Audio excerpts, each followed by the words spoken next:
The crystal chandelier cast judgmental shadows across my parents' formal dining room as I took my usual seat, the one furthest from my father's position at the head of the table.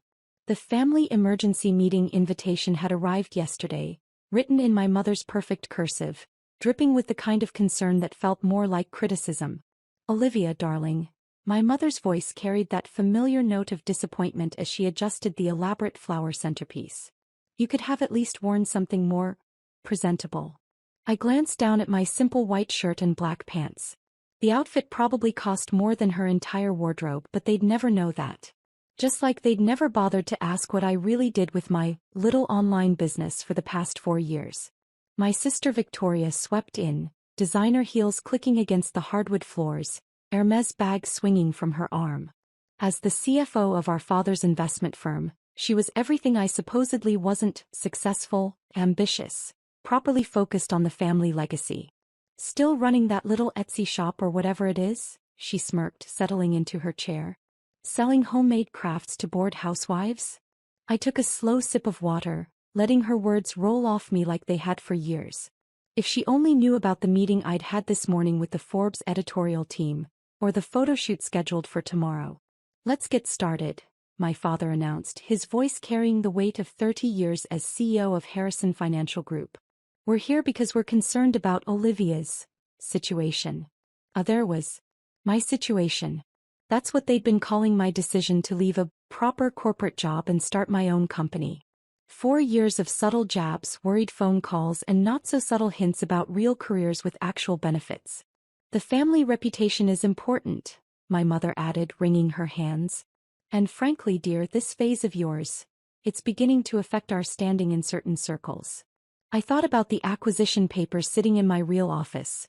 Not the small home office they'd never visited, but the entire top floor of the glass tower downtown. The documents that would shake the financial world to its core in exactly 2 hours. "We've been patient," Victoria chimed in, examining her manicure. "Hoping you'd come to your senses.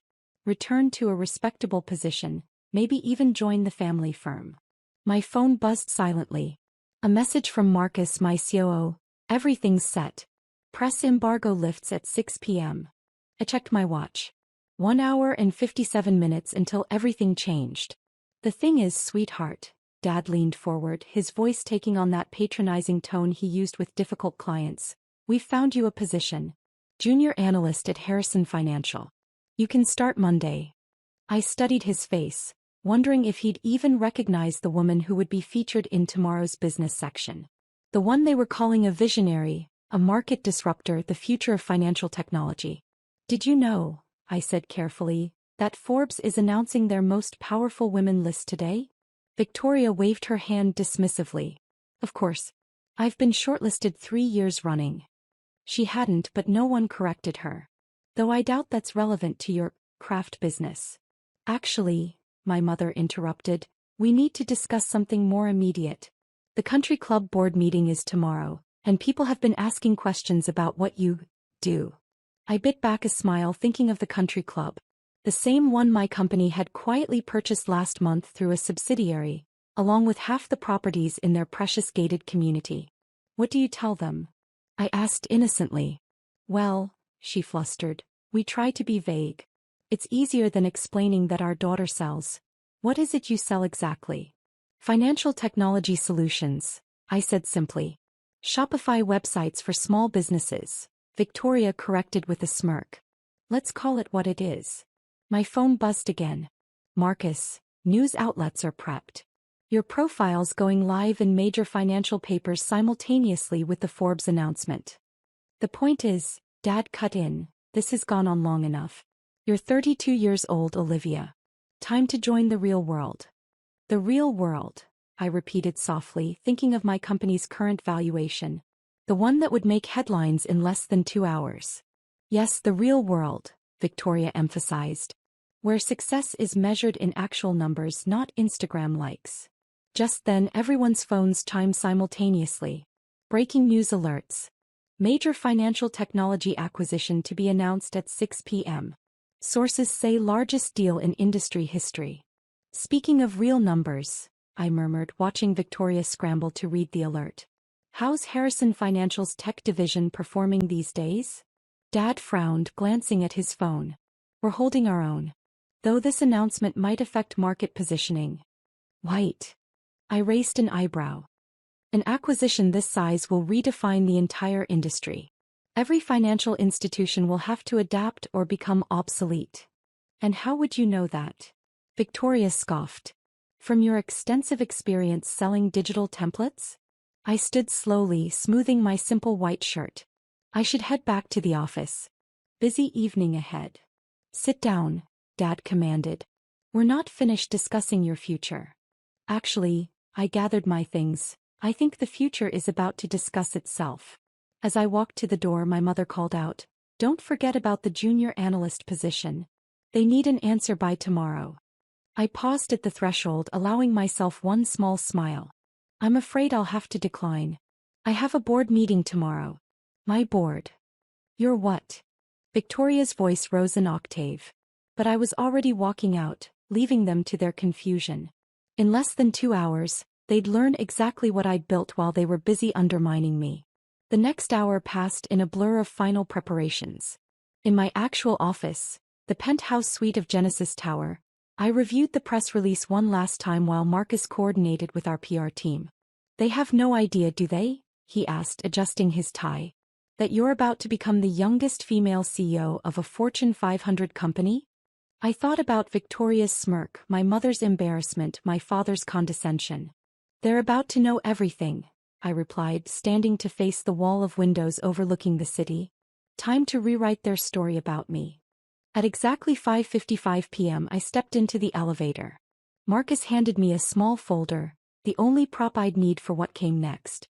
Your sister's been calling, he said. Apparently she's seeing some strange market movements in Harrison Financial's stock. I smiled. Tell her to keep watching. The real movement hasn't even started. The elevator doors opened to reveal a lobby packed with reporters, cameras, and financial analysts. A podium waited at the center, the Genesis Financial Technologies logo displayed prominently behind it. As I walked to the podium, my phone buzzed one last time.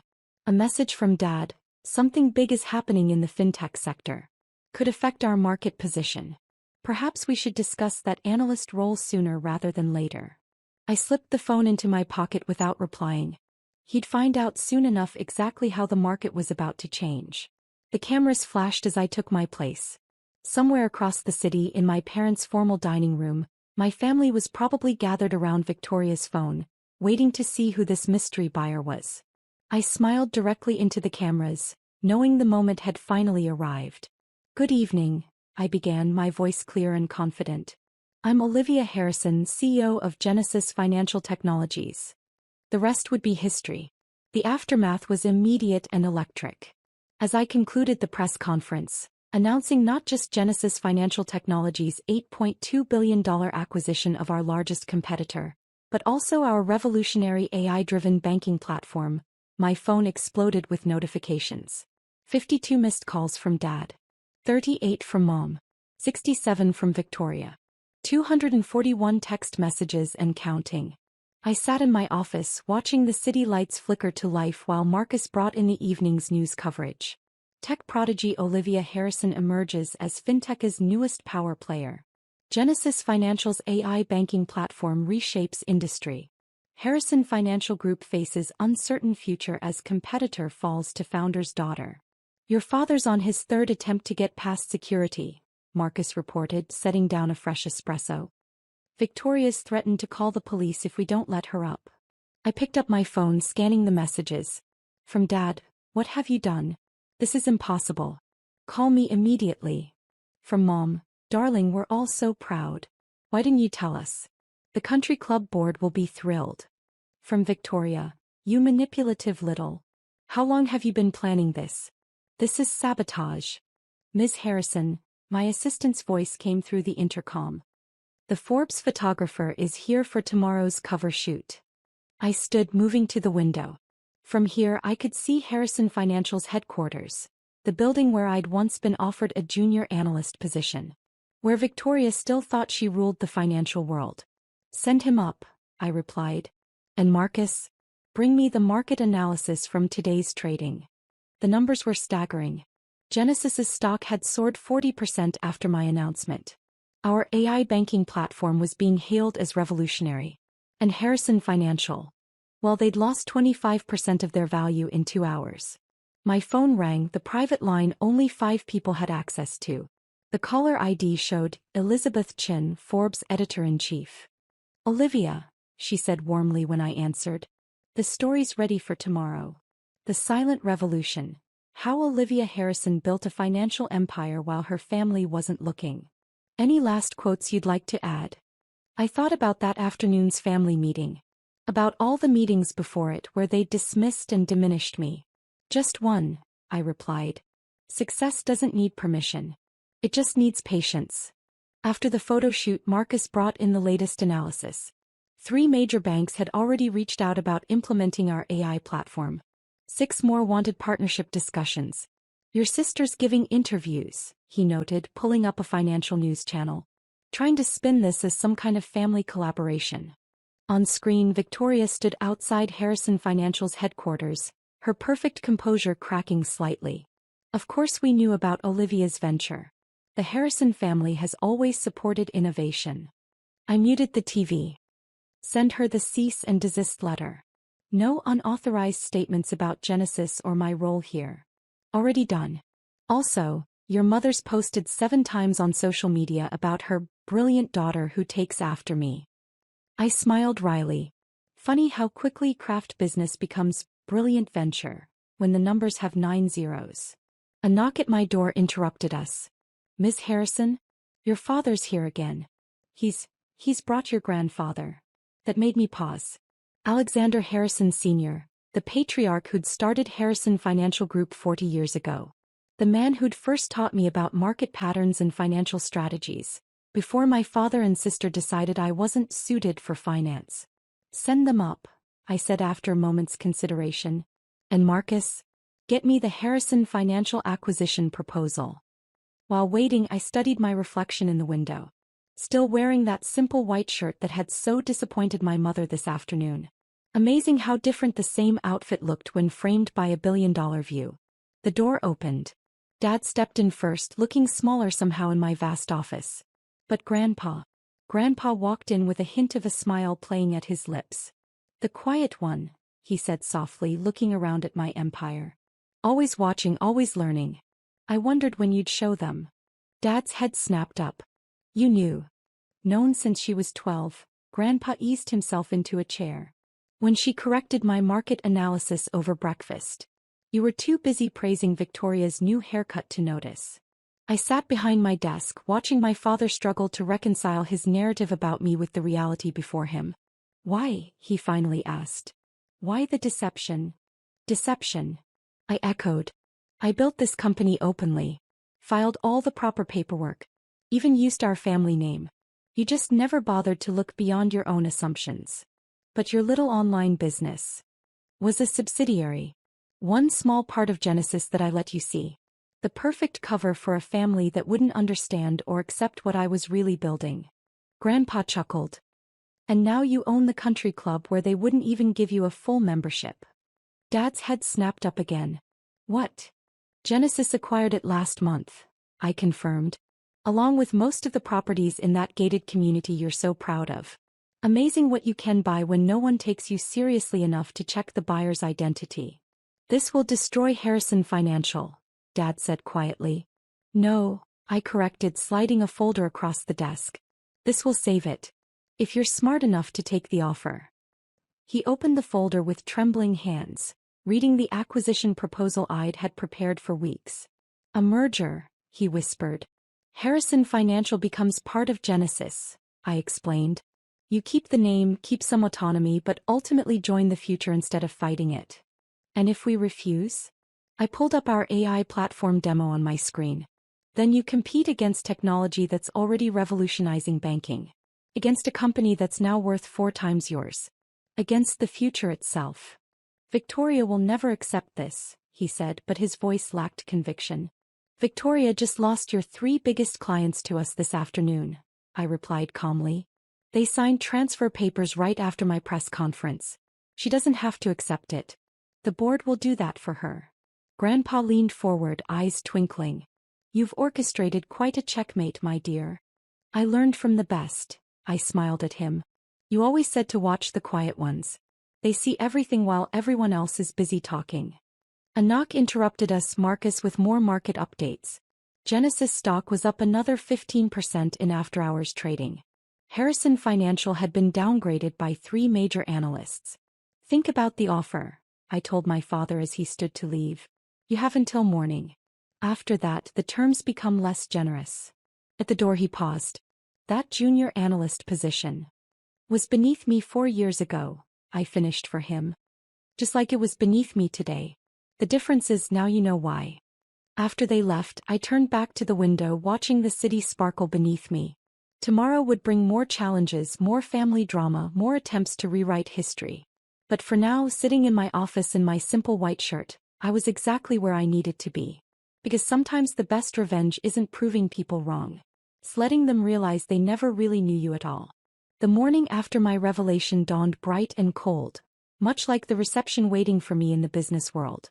The Forbes cover had dropped at midnight, my face, wearing that same simple white shirt above the headline, The Silent Revolution, How a Daughter Built an Empire While Her Family Built Excuses.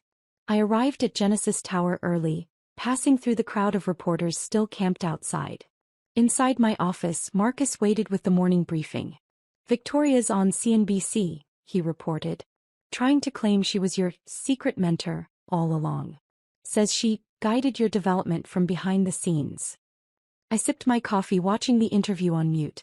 My sister looked polished as ever, but there was a desperation in her eyes that even perfect makeup couldn't hide. And the numbers? Genesis stock up another 30% at opening. Harrison Financial. He paused, down 45%.